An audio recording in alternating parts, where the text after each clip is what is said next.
Bendiciones, amados. Quien les habla, su hermana en Cristo, Lorena Isis. Esa es la cátedra de libros históricos número 2 y hoy hablaremos del libro de Esdras.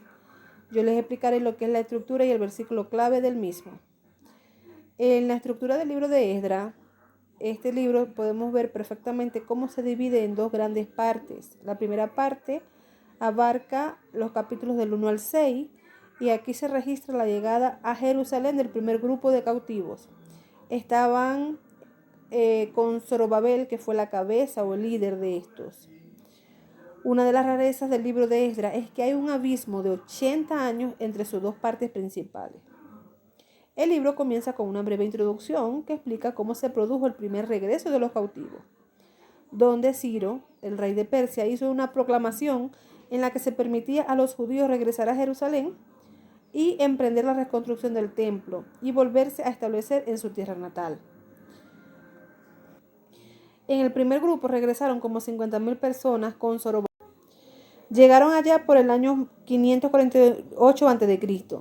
y se pusieron a trabajar en el proyecto de reconstrucción y a pesar de varias astutas maniobras políticas de sus adversarios, el trabajo siguió adelante a toda marcha hasta que se terminó de restablecer completamente el templo en el año 515 años antes de Cristo. Y la segunda parte de esta división es del capítulo 7 al 10, donde se relata la llegada de Esdras a Jerusalén, frente de otro grupo de cautivos, como 60 años después de la terminación de la reconstrucción del templo. Así como Zorobabel había conducido al pueblo a reconstruir la casa de Dios, la misión de Esdras era guiar al pueblo a un reencuentro con Dios y su ley.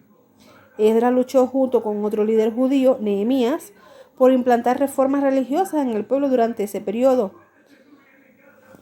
Esdras, nos enteramos que leyó al pueblo el libro de la ley, Génesis, Éxodo, Levítico, Número y Deuteronomio, que conocemos como Pentateuco. Y esta fue la chispa que prendió en Jerusalén el gran avivamiento religioso cuando el pueblo prometió otra vez obedecer la ley de Dios, confesando sus pecados y renovando el pacto con su Redentor. Y los dos últimos capítulos de este libro de Esdras nos cuentan cómo Esdras se molestó con los judíos que se habían casado con mujeres que no eran judías. Y esto llevó a esos hombres a arrepentirse y divorciarse de sus esposas paganas.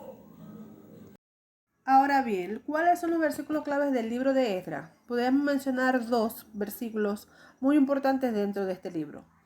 El primero lo conseguimos en el capítulo 3, versículo 11, donde el pueblo de Israel cantaba y alababa y danzando daba gracias a Jehová diciendo, porque Él es bueno, porque para siempre es su misericordia sobre Israel. Y todo el pueblo aclamaba con gran júbilo, alabando a Jehová, porque se echaban los cimientos de la casa de Jehová. Y el otro versículo clave también lo conseguimos en el capítulo 9, versículo 9, donde dice la palabra del Señor, donde el pueblo de Israel se encontraba como siervo, porque siervos somos, mas en nuestra servidumbre no nos ha desamparado nuestro Dios, sino que inclinó sobre nosotros su misericordia delante de los reyes de Persia, para que se nos diese vida, para levantar la casa de nuestro Dios y restaurar sus ruinas y darnos protección en Judá y en Jerusalén. Ambos versículos dan a entender cuán grande es la misericordia del Dios de Israel, que los sacó de cautiverio y los llevó a su tierra para que reconstruyeran a Israel y el templo, la casa de Dios, demostrando una gran vez el gran poder que tiene el Dios de Israel, que a pesar de las circunstancias en las cuales ellos vivieron por mucho tiempo cautivos, Dios los sacó y los trajo nuevamente a su tierra para que reconstruyeran la misma y pudieran reedificar el templo y alabar al único Dios verdadero, al Dios de Israel.